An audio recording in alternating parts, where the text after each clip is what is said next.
this was a great result, and it came at a tough time for Charles because he was mounting a legitimate attempt at kind of pushing Khabib back a little bit further into history and saying, no, now is my time. It's not. It's just not. So, Luke, how good is Islam Makhachev?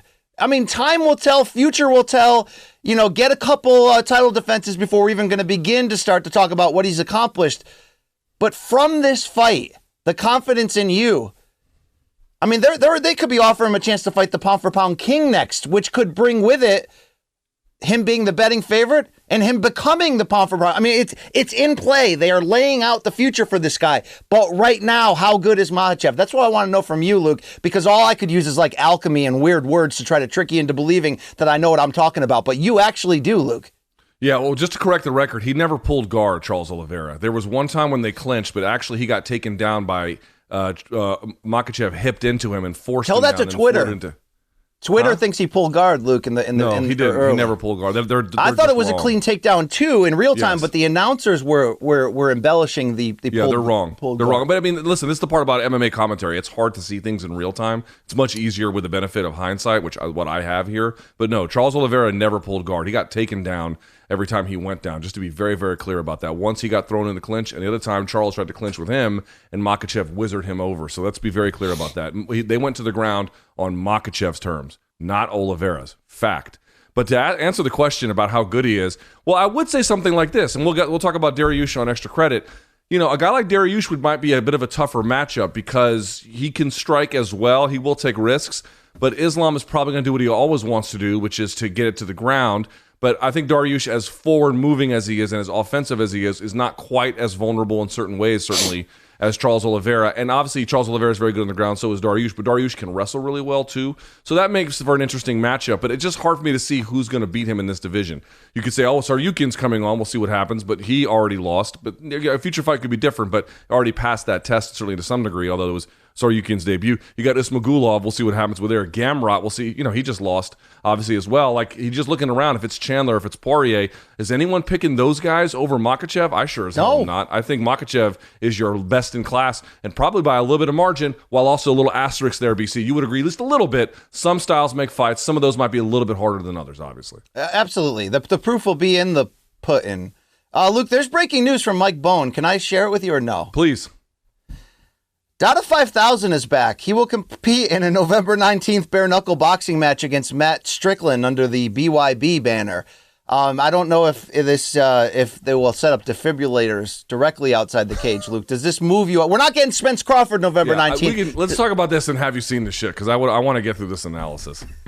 Thanks, Mike Bone. Thanks for ruining our time, Mike Bone. Yeah, thanks. So let's answer the question here, BC. Obviously, I think Makhachev is best in class. I'm sure you would agree as well. Some fights definitely going to be harder than other ones. And listen, there was a couple of striking moments there where he got a little bit over in front of his skis. He would lean too far. By the way, let's talk about this very quickly. What punch selections did Makhachev make? He made basically two of them. Left straight, right hook, or right hook, then the left straight. Why? Because Oliveira just marches into range. He would pop him with the left hook. That would be the first one. And he's constantly reaching with his own left hand, Oliveira is. So then the right hook would sit him down. That's what dropped him in the fight to begin with in that second round. So it wasn't like he had a super sophisticated game, but because he could manage distance and his timing was good. By the way, go back and look. He was also dominant with capturing lead outside foot position, which is very important when you have an open stance, southpaw versus orthodox. He just had better fundamentals. He had better timing, better positioning, better strike selection, better offense. You can be mad about it. You can hate it. I hate it for Charles because he's such a nice guy. He just got outstruck in this one too because someone else made more careful decisions, which we talked about on Friday, BC. Who is more defensively sound? Makhachev by a mile.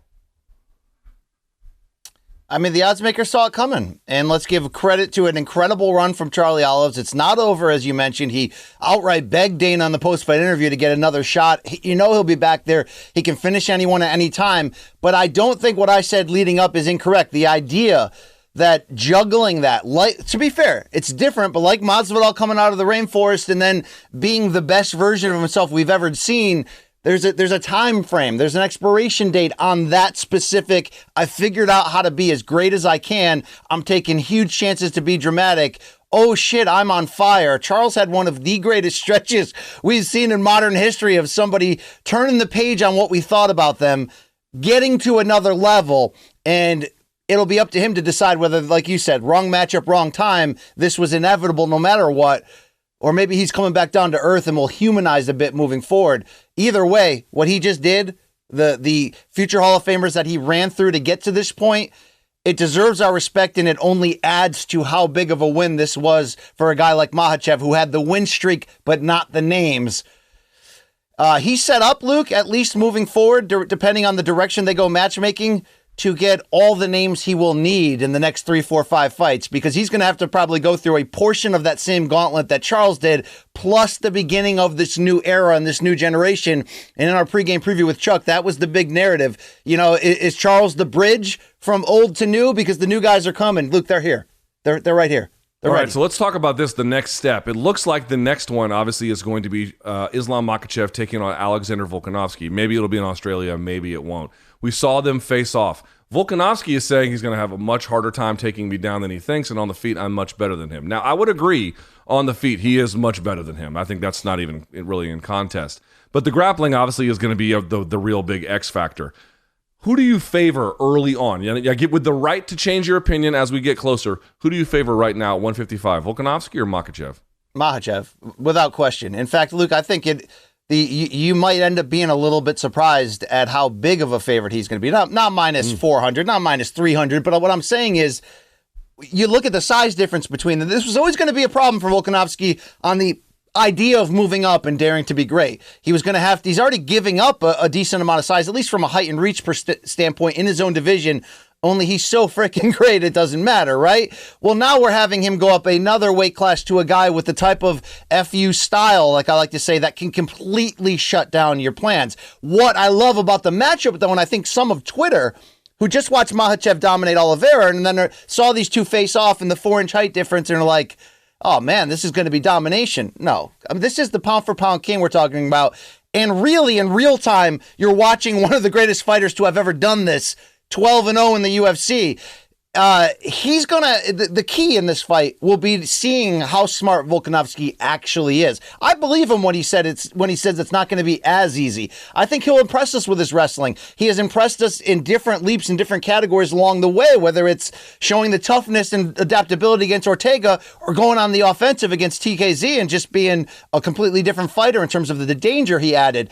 You love the fight, what they are giving. Look, there were two lanes you kind of could have gone. I know Connor's not ready now, but obviously, as expected, Connor tweeted out, "Oh, I've got the antidote." You know what I mean? Well, yeah, get off the road. I know, so boring at this point. Get off the Roadhouse set and get in USADA for 6 months first. But my point is, Connor would be the greatest gift they could do to Makhachev's brand on the idea of let's make it as big as it could be commercially. But critically, he cannot get a better fight than Volkanovski. He'd be the betting favorite. His plan A, still on paper, until Volkanovski can prove what he looks like at lightweight, should be the difference. And he could literally go from beating Charles Oliveira to becoming the pound-for-pound king in 2 fights. That's in play for Makhachev.